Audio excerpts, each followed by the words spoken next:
Hey everyone and welcome back. It's great to be here. Today we're taking a deep dive into the Book of Proverbs. Proverbs, We're yeah. going to explore some of its key insights and really see how we can apply this ancient wisdom to our lives today. Sounds good. So to start us off, can you give us like a quick overview of what the Book of Proverbs is all about? Yeah, so Proverbs is basically like this collection of wise sayings Okay. that offer guidance on how to live a righteous and fulfilling It's life. like a guidebook for life. Yeah, you could say that. Cool. And it covers a wide range of topics. Oh wow, what? Everything from, handling our finances to building strong relationships to raising children. I mean, that does sound pretty relevant to our lives even today. Absolutely, it's timeless wisdom. Okay, so with so much to unpack, where do we even begin with a book as rich and diverse as Proverbs? Well, there's this one verse in Proverbs 1.7 that really lays the foundation for everything else. Okay, tell me more. It says, "The fear of the Lord is the beginning of knowledge, but fools despise wisdom and instruction." The fear of the Lord. I've always found that phrase a little bit intriguing, but also a bit intimidating. Yeah, I can see that. It's not about being terrified of God, though. Okay. It's more about having a deep reverence and respect for Him, Respect. recognizing His authority and wisdom. So it's about recognizing a power greater than ourselves. Exactly, and that's really the starting point for gaining true knowledge and wisdom. So how does this fear of the Lord, as we're understanding it, play out in our everyday lives? Well, let's look at a specific example. Okay. Proverbs 21.5 says, "The plans of the diligent lead surely to abundance, but everyone who is hasty comes only to poverty." Interesting. So it's about the diligent, planning ahead, and avoiding rash decisions. Exactly, especially when it comes to things like our finances. Yeah, in today's world, it's so easy to get caught up in that instant gratification mindset. Buy now, pay later. Oh, totally. But Proverbs is reminding us that true wealth comes from patience and careful planning. Resisting those impulse purchases. Exactly. And Proverbs 1.6 even talks about discerning the meaning of Proverbs for gaining a goal. So we can apply that to financial planning too, right? Absolutely. It's about using wisdom to achieve our goals. This idea of discernment seems to be a key theme in Proverbs. It is. It's not just about following rules blindly. It's about understanding the principles behind them and applying them thoughtfully. Okay, so we've talked about finances, but what about our words? How does Proverbs guide us in that area? Well, there's a very powerful verse, Proverbs 18.21. Okay. It says, "Death and life are in the power of the tongue, and those who love it will eat its fruit." Wow, that's intense. It really highlights the impact that our words can have. Right. They can either build up or tear down, encourage or discourage. And with social media and all the ways we communicate today, it's so easy to say things without really thinking about the consequences. Yeah, Proverbs reminds us to be mindful of our words and to use them for good. I love how Proverbs uses such vivid imagery to get its point across. Oh, absolutely. Like in Proverbs 5.3, we're comparing seductive speech to smooth olive oil. Oh yeah, that's a good one. It highlights the deceptiveness. Right. And then there's Proverbs 16.27, which describes harmful gossip as a scorching fire. Okay, yeah, those images are so powerful. They really stick with you. So we've got this foundation of reference for God, which leads to wisdom. And we've seen how that wisdom applies to finances and speech. But what about relationships? How does Proverbs address the complexities of those? Well, Proverbs actually covers a wide range of relationships. Really? Like what kind? Marriage, friendships, family dynamics, the whole spectrum. Wow. So it acknowledges that relationships can be both joyful and challenging. Absolutely. And it offers guidance for navigating all of that. Like, what about marriage? I know Proverbs has some strong warnings about infidelity. It does. Proverbs 5 is a great example. It really lays out the consequences of adultery. Okay, what does it say? Well, Proverbs 2.18 paints a pretty stark picture. Her house sinks down to death.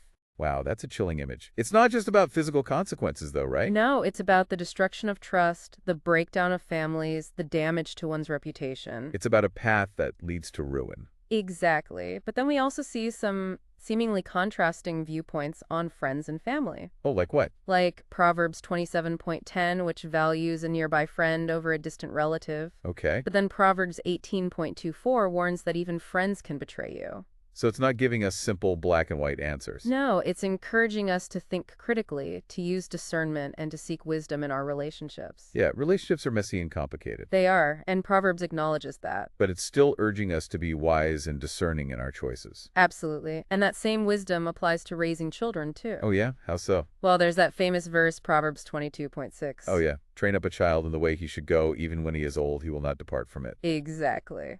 What do you think stands out to you about that phrase, train up?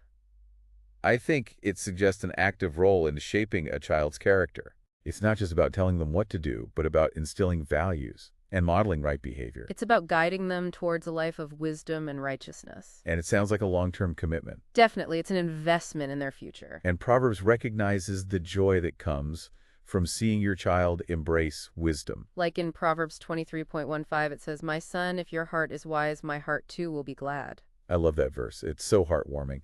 It shows that a child's wisdom brings joy to their parents. Absolutely. And even though Proverbs highlights the importance of raising children righteously, it doesn't pretend that parenting is easy. Right. It acknowledges the challenges. It presents contrasting viewpoints like Proverbs 19.18, which suggests disciplining children, Okay. and Proverbs 29.15, which warns against excessive anger. So it's about finding that balance. Exactly. Between discipline and grace, between setting boundaries and nurturing their hearts.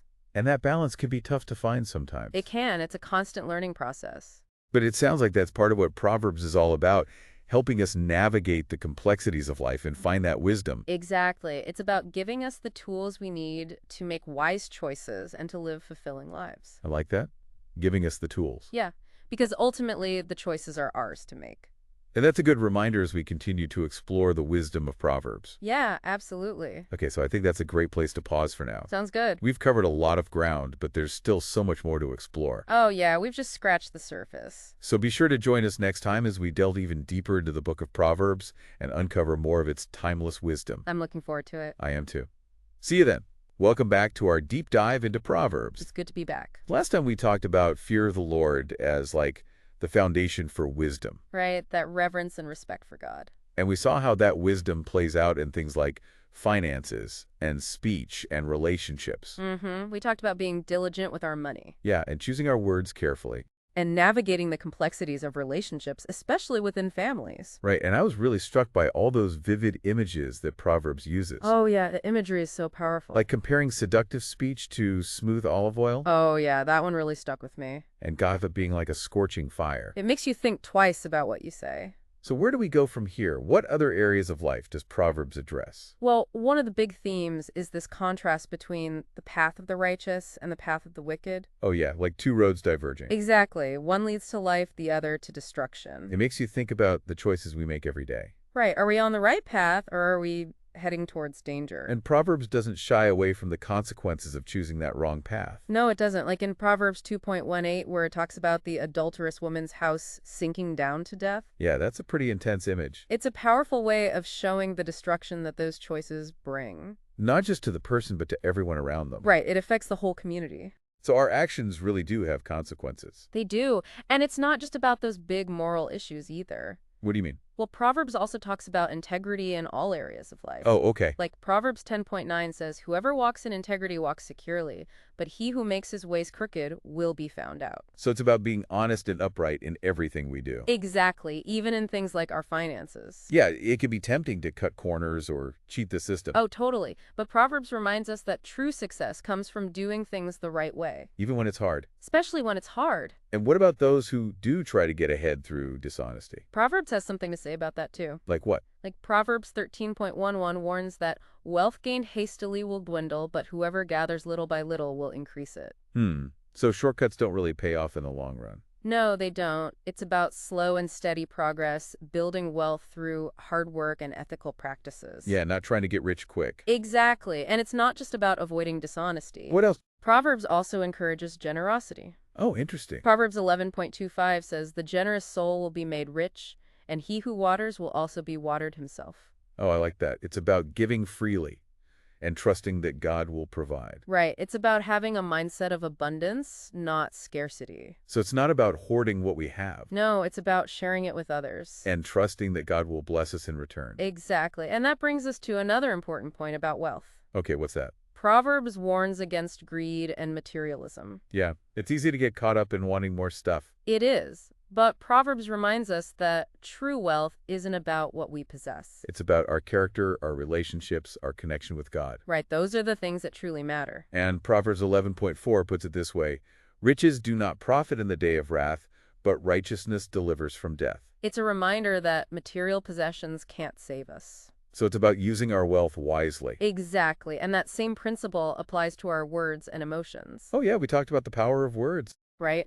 But Proverbs also has a lot to say about controlling our anger.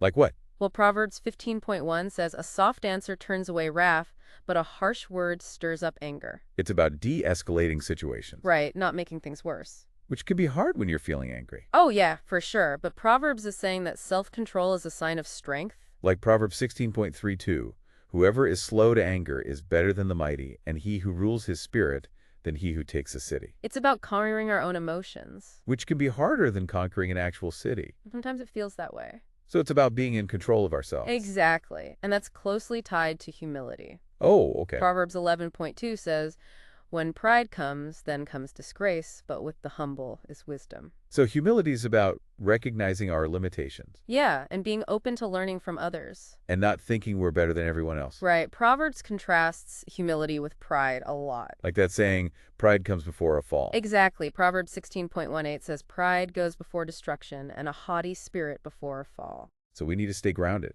And remember that we don't have all the answers. It sounds like Proverbs is giving us a blueprint for a good life. Yeah, it is. It's about living with integrity, generosity, self-control, and humility. And it's rooted in our relationship with God. Exactly. It's about honoring Him in all we do. But Proverbs also acknowledges that life isn't always easy. No, it doesn't. It talks about facing adversity and dealing with difficult people. And navigating the complexities of relationships. Right.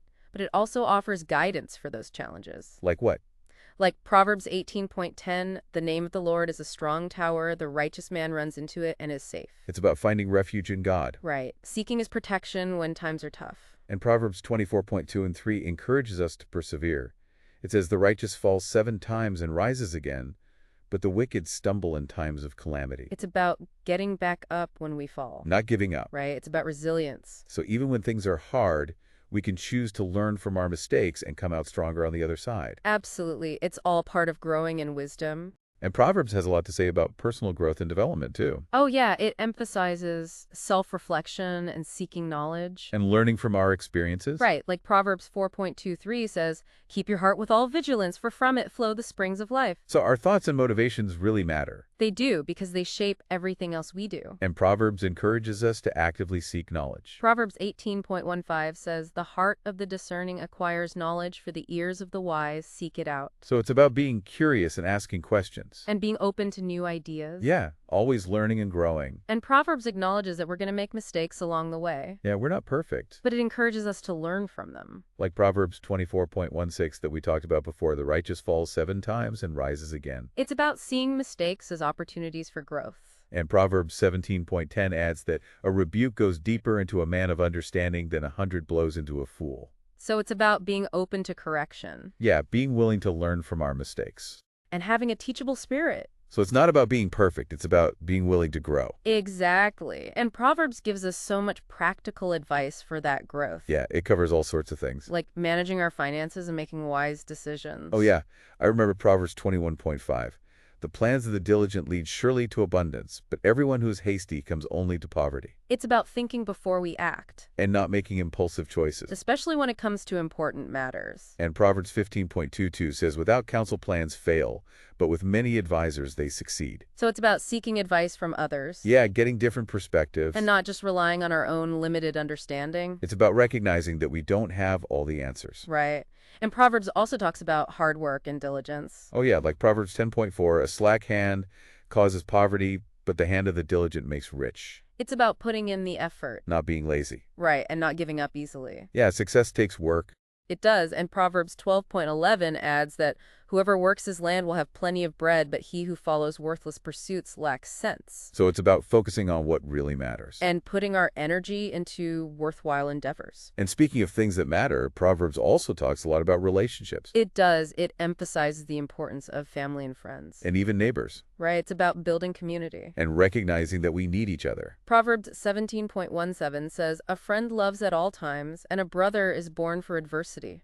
So it's about having people we can rely on. People who will support us through thick and thin. Yeah, and Proverbs 18.24 adds that a man of many companions may come to ruin, but there's a friend who sticks closer than a brother. So it's about quality over quantity. Choosing our friends wisely. And investing in those relationships that really matter. Yeah, true friendship is a precious gift. It is. And Proverbs also talks about treating others with kindness and respect. Even those who are difficult. Like Proverbs 25.21-22, if your enemy is hungry, give him bread to eat, and if he is thirsty, give him water to drink, for you will keep burning coals on his head, and the Lord will reward you. Wow, that's challenging. It's about showing compassion even to our enemies. Right, and leaving vengeance to God. And Proverbs 15.1 says, "A soft answer turns away wrath, but a harsh word stirs up anger." So it's about choosing our words carefully, And speaking with kindness and respect. even when we disagree. It's about being peacemakers. Yeah, and choosing love over anger. That's all great advice, but it can feel overwhelming. Oh yeah, it can be a lot to take in. How do we actually put all this wisdom into practice? Well, remember, wisdom is a journey. It's not about doing everything perfectly all at once. Right, it's about taking small steps and making gradual changes. And always seeking God's guidance. He's with us every step of the way. So it's about progress, not perfection. Exactly, and it's about grace, not guilt. We're all works in progress. And God is patient with us. Yeah, that's encouraging. So as we continue exploring Proverbs, let's focus on those small practical steps we can take. Right, one day at a time. And let's remember that God is with us on this journey. Guiding us and strengthening us. And maybe that's the biggest takeaway from Proverbs. What's that? It's not about striving for perfection in our own strength. It's about relying on God's grace to transform us. And that's a beautiful thing. It is, and it's something we'll continue to explore in our next episode. Okay, sounds good. So be sure to join us next time as we wrap up our deep dive into Proverbs. I'm looking forward to it. Me too.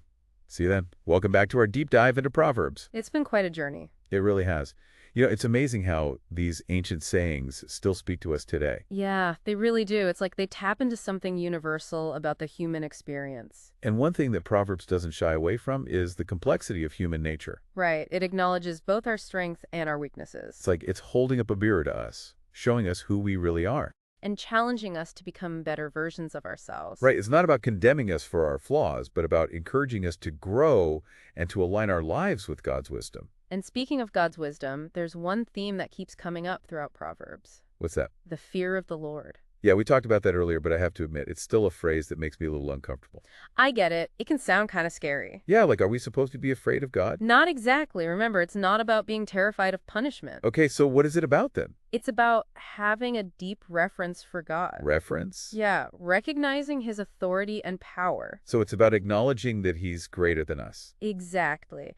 And Proverbs 1.7 tells us that the fear of the Lord is the beginning of knowledge. So it's the foundation for all wisdom. It is. It's about recognizing that true wisdom comes from God. And that we need to approach knowledge with humility. Right. Submitting ourselves to his guidance and trusting his plan. And Proverbs makes it clear that rejecting God's wisdom has consequences. Yeah, Proverbs 1.29-31 talks about those who hated knowledge and did not choose the fear of the Lord. And it says they will eat the fruit of their way and have their fill of their own devices. It's a warning that our choices have consequences. And that we can't just ignore God and expect things to turn out okay. But even in those warnings, Proverbs offers hope. Oh, how so? It tells us that if we turn to God, if we seek his wisdom, he will guide us and protect us. Like in Proverbs 3.5-6, trust in the Lord with all your heart and do not lean on your own understanding. In all your ways acknowledge him, and he will make straight your paths. It's a beautiful promise that God will direct our steps if we trust in him. And Proverbs 18.10 adds that the name of the Lord is a strong tower, the righteous man runs into it and is safe. That's a comforting thought, knowing we can always find refuge in God. Especially when times are tough. So as we wrap up our deep dive into Proverbs, I think the key takeaway is this. What's that? It's not just about memorizing a bunch of wise sayings. It's about living them out. Right? It's about letting those words shape our hearts in our actions. And it's about seeking those wisdom in every area of our lives. Because ultimately, that's where true wisdom is found. I think you've summed it up perfectly. So I encourage everyone listening to keep exploring Proverbs. Read it, meditate on it, let its words sink deep into your soul. Because these ancient words still have the power to transform our lives today. Absolutely. They offer timeless guidance for navigating the challenges of life and becoming the people God created us to be. And that's a journey worth taking. It is. Thanks for joining us on this deep dive into Proverbs. It's been a pleasure exploring this amazing book with you. Likewise, until next time, may God bless you with wisdom and understanding. And may you find joy and peace in seeking his will for your life.